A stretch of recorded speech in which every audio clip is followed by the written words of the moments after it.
तुम्हाला माहिती का तुमचं वजन चंद्रावर 83% कमी आहे. अरे पण ग्रॅव्हिटी सगळीकडे सेम असायला हवी ना. न्यूटन साहेबांनी सफरचंद खाल्लं, गुरुत्वाकर्षणाचा शोध लावला आणि आपण समजलं झालं सगळीकडे सारखं. तसं नाही.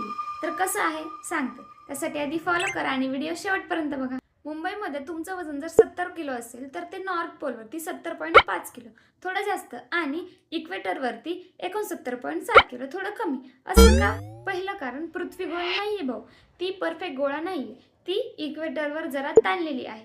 इक्वेटरवर पोट बाहेर आणि पोल्सवरती सपाट आहे. म्हणून तू इक्वेटरवर पृथ्वीच्या सेंटरपासून जरा दूर आहेस आणि तिथे ग्रॅव्हिटी कमी आहे. सिंपल. दुसरं कारण पृथ्वी कंटिन्यू फिरते. इक्वेटरवर सर्वात जास्त वेगाने 1670 किलोमीटर पर आवरने सेंट्रिफ्युगल फोर्स तुला बाहेर टाकतो आणि पोल्सवर बिलकुल शांत, म्हणजे तिथे वजन वाढतं. आणि सगळ्यात मजेची गोष्ट, तुम्ही जर ज्युपिटरवर गेलात तर तुमचं वजन 70 किलो ऐवजी 165 किलो होईल आणि जर चंद्रावर गेलात तर 11.5 किलो फक्त. तर आता समजलं, ग्रॅव्हिटीची सेटिंग सगळीकडे वेगळी असते आणि जर वेट कमी करायचं असेल तर चंद्रावर जा.